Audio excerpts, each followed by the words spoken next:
Next up, we've got Brad Johnson, who is the Rotary Foundation Chair for Edina Morningside. Brad was not able to join us in person today, so he is coming on via Zoom. So Brad, go ahead. Great. Thank you, Margaret. Thank you. So it's been a few months since I've spoken at the club here about TRF. And coming up in November, we'll have a month-long focus on the Rotary Foundation. It kind of follows the Rotary International calendar. And fortunately, the timing worked out that our last two meetings in October, today and next week, highlight two TRF-funded initiatives. As I've already said today, Jeremy Newhouse and his friends in South Africa are going to talk about a large global project in Melusi. And next week, Tim Mulcrone will talk about End Polio Now. I've got two slides. Mary, if you could advance to the next one. So I think you've seen this one before. This is a graphic representation of how money flows out of each club, each member, either to the club's foundation or to the Rotary Foundation. And then on the Rotary Foundation side, you see how it splits between the World Fund and money going back to the district. And then you have this leveraging effect, which I thought, it's a great idea, but it's a little complex and a little theoretical. And so I thought it'd be a good idea to actually use dollars for Jeremy's project. So Mary, if you could go to the next one. So Jeremy shared this with me last week, and I just was mind blown, frankly, looking at how the money kind of grew from the contribution from our club. And you can see examples of money coming from other District 5950 clubs. We make that decision too. We support other clubs in our district with donations from us. And then there's funding, large funding amounts from the district fund, a one-time gift, and the Rotary World Fund, all totaling up to $110,000. And I think it shows not just the power of donating money and the leveraging, but also the power of leadership and initiative. And when you look at what Jeremy is going to present, and you see that great initiatives attract additional funding, like you see in the lower part of this. So anyway, it's amazing, and we're really looking forward to hearing Jeremy's story. So thank you very much.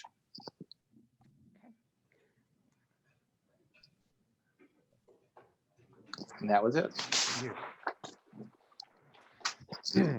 All right, thank you so much. And actually, probably the title is wrong, because I'm not going to be doing most of the talking. We actually have our wonderful friends from South Africa who've done all the work. I just had a little minor role in this, so I'm privileged to have them be joining us and then taking over the slide and being able to introduce the project that they are so engaged with and have dedicated so much of their life to. A bit of the introduction, though, when Masha asked me to create a little video of introduction, her first question was, well, where did this project all get started? And so we have been working on it for a little while now. So it actually made me think about, how did this thing actually get started?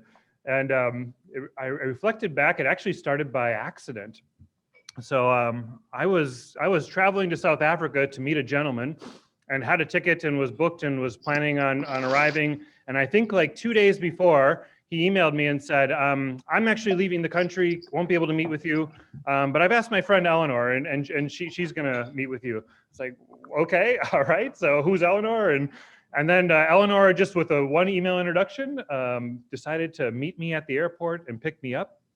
And we ended up looking at some of the projects that she was there, and she was kind enough to drive me around to a couple other projects that we were working on.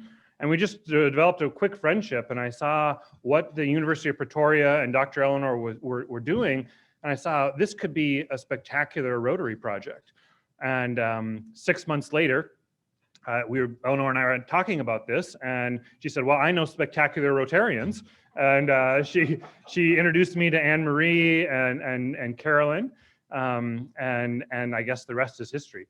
So we've been working on this project now. That was 4 years ago. So we've been working on this project for some time. And as you remember, we did, was it last year?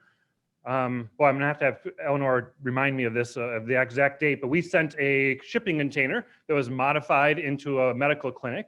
And Eleanor can tell you a little bit more about the Melusi Center and how the needs of that area. But we ended up putting the first building, which is a shipping container turned into a medical center, so that Dr. Eleanor and her community health workers have a building to work out of rather than under a tree, and with all the elements there.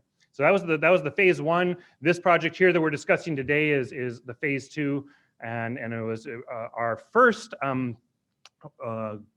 International Rotary Global Project that our club has sponsored since 2013, when Mary was working on a Panama grant. That's how I got introduced to Rotary. So it was through Mary's work with the Panama grant that I got engaged with Rotary.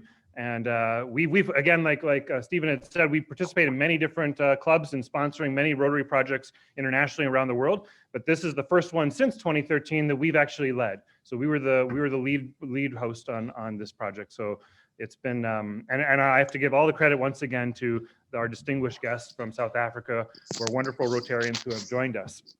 So I'm actually going to turn quickly over most of the presentation to them. And before I do, I have a little bit of their bio just to have you understand who they are and the remarkable women that they are in around the world and in their own countries. And if I read their actual bios, we'd probably spend the rest of the time reading that. So let me just try to summarize here a little bit. So starting out with Anne-Marie, she's the district governor for Rotary District D9400, South Africa. Her experience is remarkable. She's the founder of Malaya Services since 2012. She's the CEO there. She's held positions in the largest banks in Africa as a head of protocol and public relations. She's the founder and funder of Sasego Foundations, helping women and children. She's an author. She's been appointed by the National Minister of Education to serve on the College Board for the last 9 years. She's a major donor. She's a Paul Harris Society member. She is a Rotarian. This is remarkable. She is also a Rotarian and UN reward recipient. She was one of 6 business owners in the world that received this award at the UN headquarters for responsible business owners and practices. She's also a charter member of the Rotary E-Club in South Africa. She's married to Hans, her wonderful husband, for the last 40 years, has 3 children and 2 grandchildren. So welcome, Anne-Marie. Looking forward to having your conversation and joining us. And then also we have Dr. Eleanor Meyer from South Africa. She's, again, my first contact there for this project.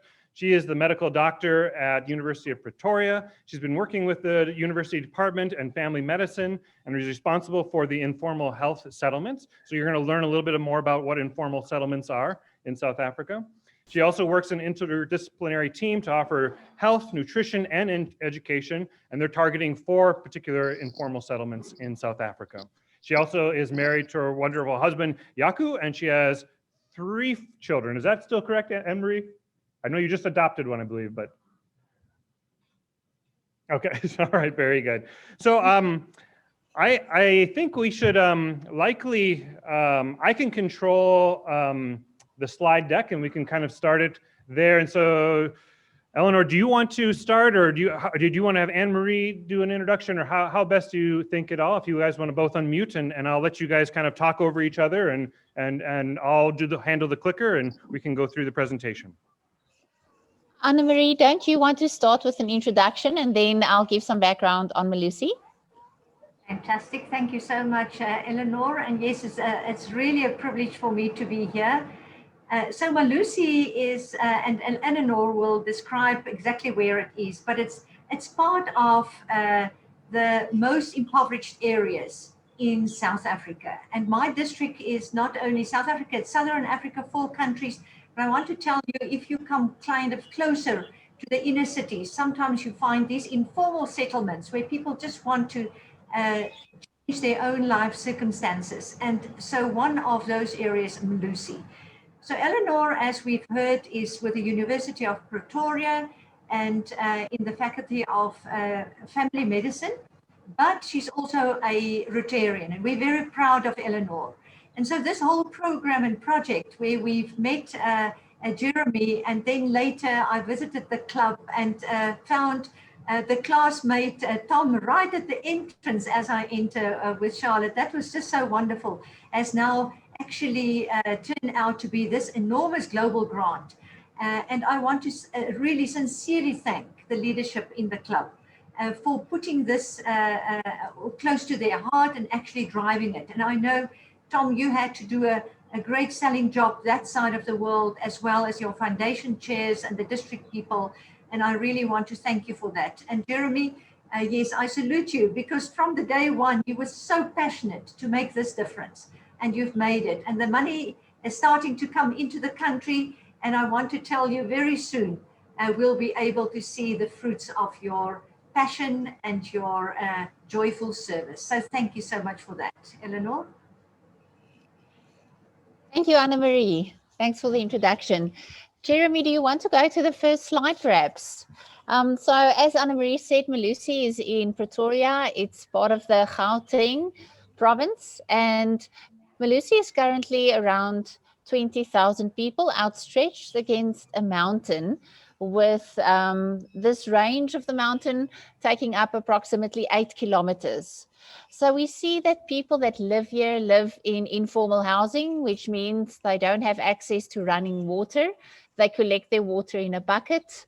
Although they're very close to an industrial area where there are a number of factories and production companies, these people often live on our breadline, which is our poverty breadline is not comparable to the US standards, but in our country, the average income in an informal settlement such as this would be below 1,000 Rand. So $500-600 or no, it's the exchange rate is 1,700 Rand. So if you do the maths, it's very low. It's $170 perhaps a month.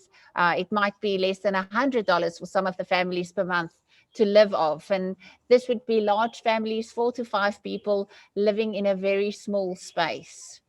So if Eleanor, you go just to clarify, that whole picture of the satellite, most of the buildings there is the Melusi settlement. So not just the red circle, the entire satellite. Is that correct? Yes, and in the middle you see there's a large area of water. That body of water is currently not usable. That's part of what we want to do next year. We actually met with engineers in the last week, and with the goals that Rotary have in the long run, we want to improve access to water. This will also be the case through this current grant. You can imagine in COVID, we had to run informal settlement health, where we had to bring in our own water. We had to bring in our own PPE, and we used the clinic container that Matter and Rotary helped donate. And it was a tremendous challenging time. We've had a lot of grace. We tested people on site. If you can imagine, without all the necessities, bringing in the basics, testing people on site, swabbing on site, that made national headlines in South Africa, but that's the reality of our context. So it's a growing population with about 20% of people being undocumented. We call them the nameless, faceless generation. People that were born in South Africa, but perhaps never registered. People that came across the border without documents, hoping for a better opportunity, but not finding that. So the opportunity that we have is now we bring health, nutrition, and education to them through projects such as this.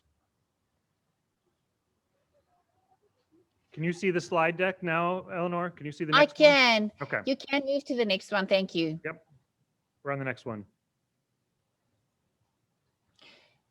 It's still on the, oh yes. So there's some of the images taken in Melusi. You can see people wash their clothes in one of those buckets typically.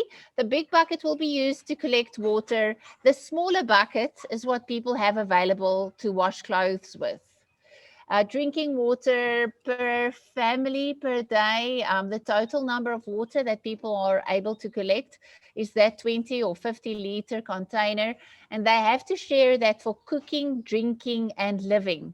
So we find a lot of diseases that Bill Gates talks about in his talks in a context that's so far removed from my own reality. So that's why we go there, because when we do simple interventions, primary care interventions, basic educational interventions, we are able to impact on maternal and child deaths and reduce those numbers. We are able to improve people's lives dramatically by simple measures. So in South Africa, we have around 59 million people.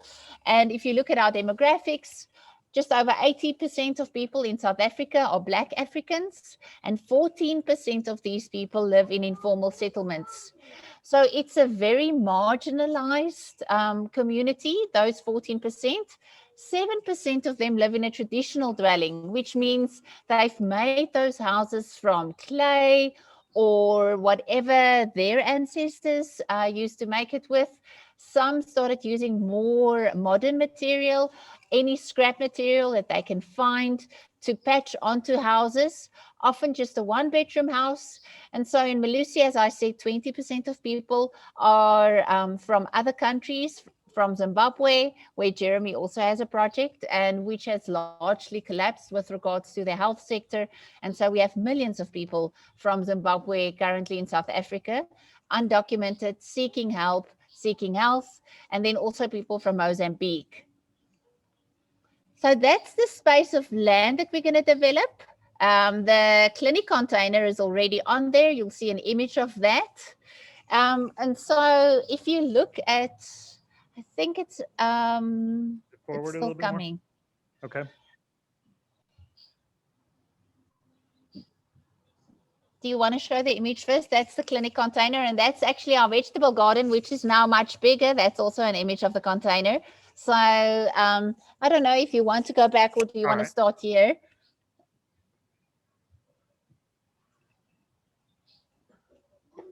Yes, so if you look at Melusi, I've told you what the background is with regards to their resources. And we know that the local government has told us that they really want to partner with us. Unfortunately, the reality in South Africa is that despite that, the willingness is there, often the funds are limited. And therefore, we have an agreement with local government and also through the University of Pretoria on a national level to work in informal settlements, and the partnership with Rotary is welcomed on all levels. So what we plan to introduce is we plan to build on the existing container with a new maternal and child healthcare project that will focus on reducing neonatal deaths, focus on identifying diseases related to how people live, the dysentery that we so often see in these contexts, people that suffer with diarrhea or upper respiratory tract infections, and of course malnutrition that is very common. Up to as high as 30% of children are severely malnourished, and up to 60% of people or children living in informal settlements are stunted. So development will not only focus on preventing deaths and disease, but also nutritional support. We have 11 early learning centers in the area, and we started with a small vegetable garden just after COVID, and we plan to expand on that. The grant that we received from Rotary will build a kitchen. We have a dietitian on the team. We are busy developing a menu with different resources, and we plan to have women and children trained on how to feed themselves, how to grow their own vegetables, how to have chickens in their backyard kept in a coop. And we estimate that we will spend around 20 Rand on 6 meals a day, which is less than $2, $1.50 for 6 meals a day, more than my children are able to eat. So it's affordable. If we really improve education and accessibility to resources, then it should also be sustainable for people long after the implementation of this project. We're also going to put down sanitation next to that container. So there will be a training center that will accommodate the mothers in the area. The 230 children linked to the early learning centers, the 11 early learning centers. We're employing through the university and through this grant a PhD occupational therapist that will assist us with the early learning program development. The University of Pretoria has already employed for this project 25 community health workers. They've each been assigned 200 households. They've worked since we started discussing this project 4 years ago in the area. They know the households, we know the needs. And now, thankfully, through our partnership, we also have the resources to move beyond just COVID and essential items to implementing holistic care on primary level.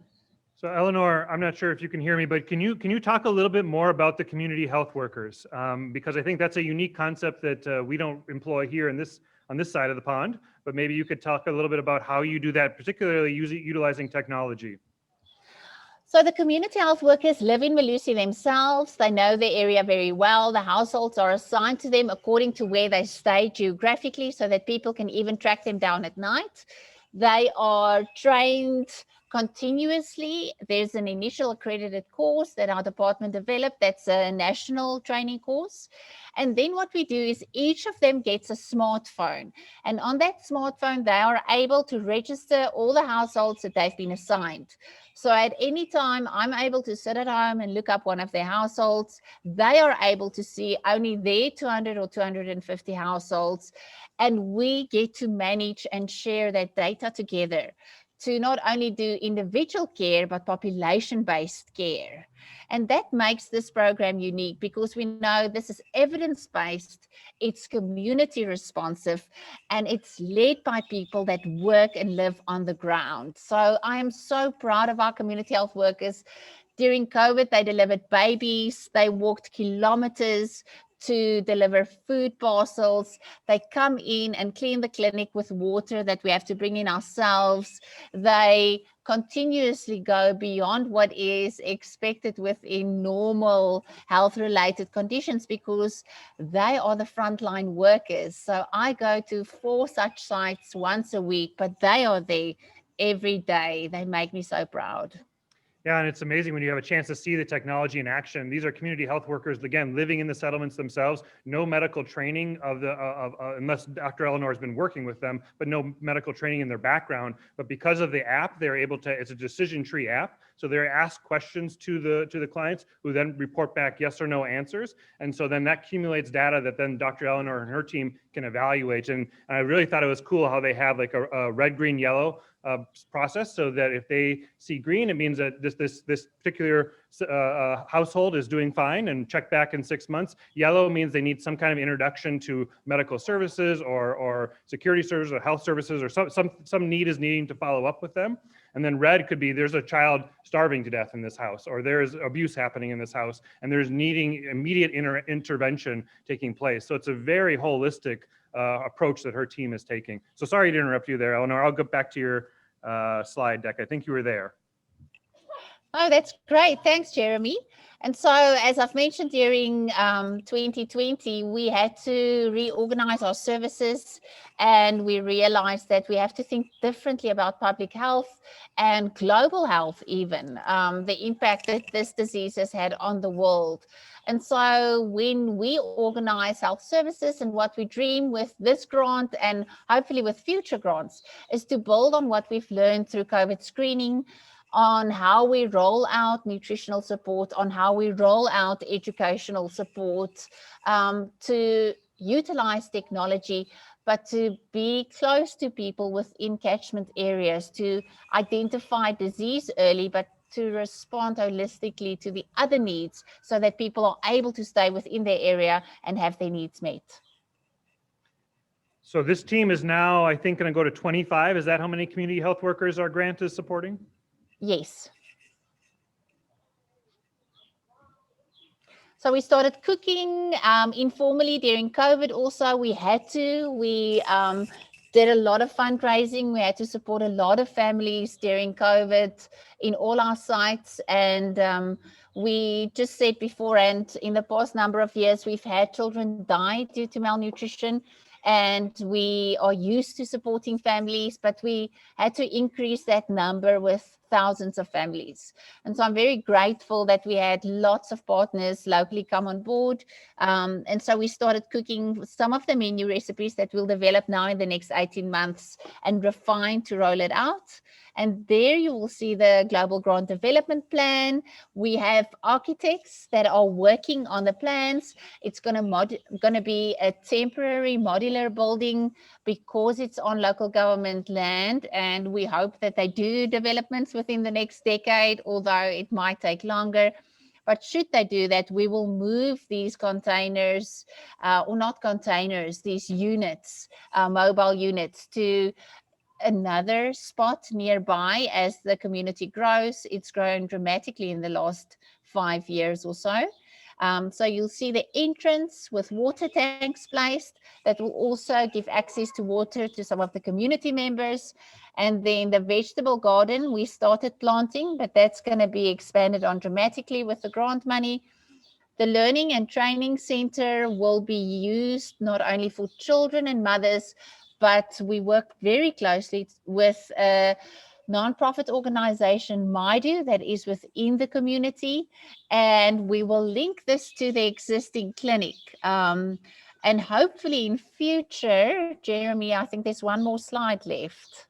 Yes. I first want to also just add on to what Anna-Marie has said, that everything we just discussed is not possible without the very generous donation from Rotary, Edina Morningside, the local club that has really supported this project, Anna-Marie and Carolyn.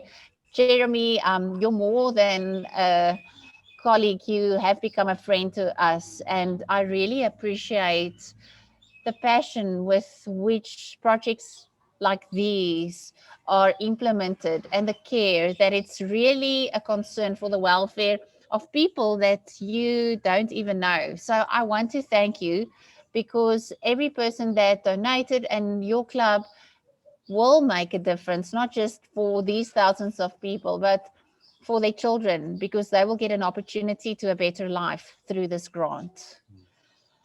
Thank you, Dr. Eleanor, for sharing, and Anne-Marie, really appreciate your time this morning. And I just want to do a shout out to Carolyn, a Rotarian. I don't think she can make it. She was the former district your club president when this project started.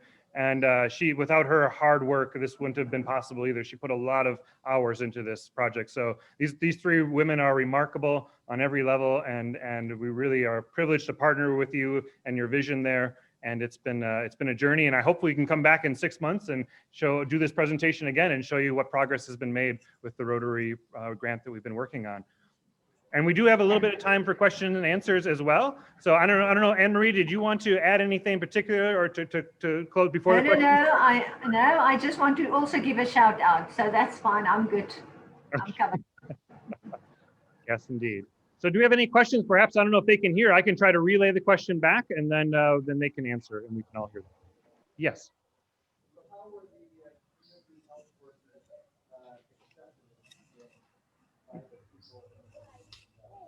So, sure. Yeah. So Dr. Eleanor, I guess the question is, how were the community health workers accepted by the community themselves at the beginning? Was there skepticism? Was there openness to having the workers come to their house and ask them questions? How did that actually get started? So because they are from the community, they are well known.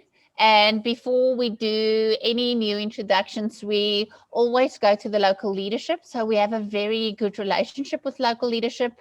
And there is still a very traditional structure of local leadership that we have to work through and with in our context in Africa. So often if you follow those channels, the community health workers are very well received. They are known for not being able to share information because of confidentiality, being first responders, and therefore people are very keen to have them in their communities. Yes, Mayor.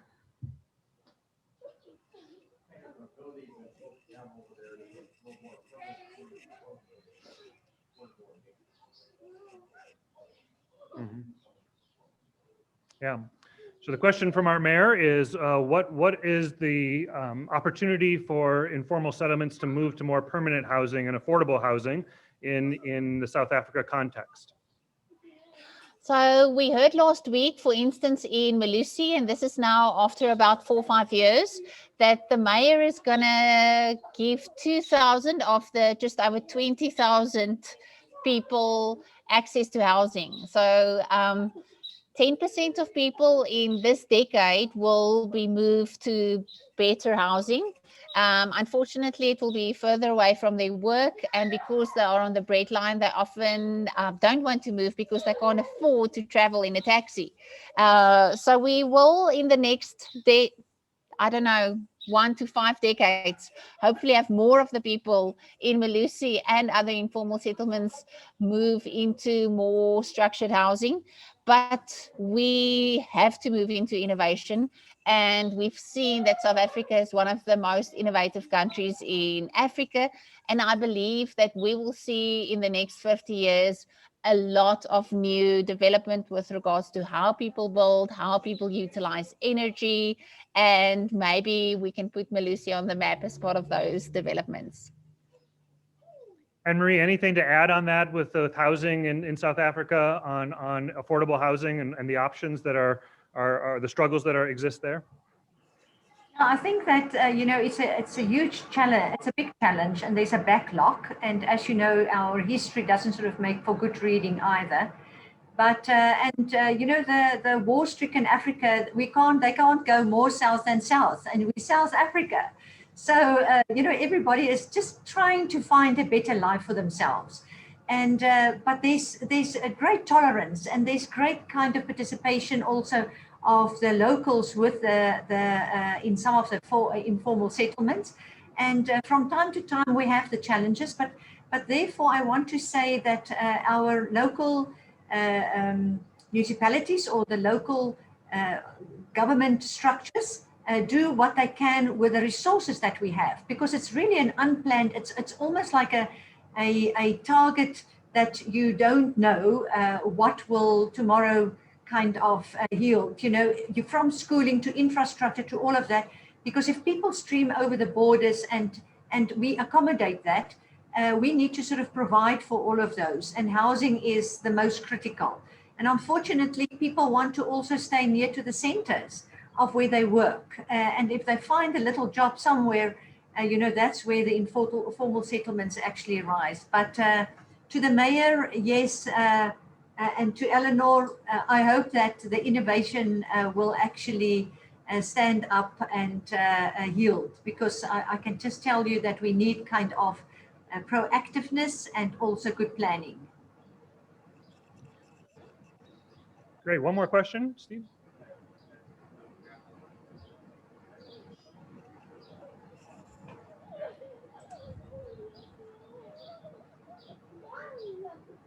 So Eleanor, we're talking about the last point on the slide, the cashless system, and maybe kind of what role does technology play in economic access and cash transactions and ultimately development of the country? I think that your system is quite different than ours there. So maybe you could enlighten us on that. So this is relatively new. This was developed in Potchefstroom. It's also linked to a Rotarian, but now it's available in a number of settings. People can exchange goods or receive money on their phone or via a voucher. And so what we intend for Melusi is to put up a buyback center, because we also see that local government struggles with collecting refuse, and therefore putting down a recycling plant will assist people twofold. One, by giving them an income. If they come and deposit any refuse, there is a machine available that sorts it automatically, and then depending on what you have inserted, weighs it and gives you into your account, but linked to your cell phone number, because a lot of the people in this context don't have a bank account. So linked to your cell phone number, a cash voucher. And that cash voucher can then be used at a shop to buy airtime for your phone, for whatever transaction, you would want to use it. So this has become popular also during COVID, where people were able to use their phones to transact and access food through container food banks.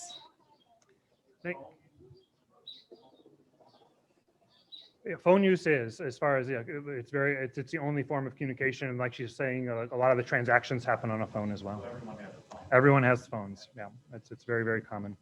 Anne-Marie, to close us out, can you just tell us what, I'm trying to get a group of people here to come and see the project, hopefully next year when COVID restrictions alight. And I'd love to take a group of Rotarians here from our club to come and see you. What would we see in South Africa, and what could we, how could you close us out on this project? Well, I hope, and I'm not 100% sure, that we will, for centennial celebrations in April, end April, it will be, it might be too soon, but it will be a hybrid event for the 100th, the century for Rotary in Africa. And so I hope that we will be able to have more than just Holger Knaak, which is coming. He's confirmed twice already that he will be here in person in Johannesburg. And that we will actually invite and also be able to host Tom and the delegation yourselves in Johannesburg, but if not, a little bit later during the year. And what will you see? Incredible, first of all, you'll feel the passion and people that just love serving. And therefore, we have from brilliant water projects to education, to the health programs, as with Eleanor. It's not far from the airport, it's not far from where we're staying, but then you will also be able to experience the most wonderful country in the world. Our tourist destination, you can't better that, from the wildlife to the mountains, to the trees, and to hiking. So I hope that we will be able to host you and pull out the red carpet as we experience in your beautiful part of the world. Thank you. Let's give these ladies a wonderful hand of applause.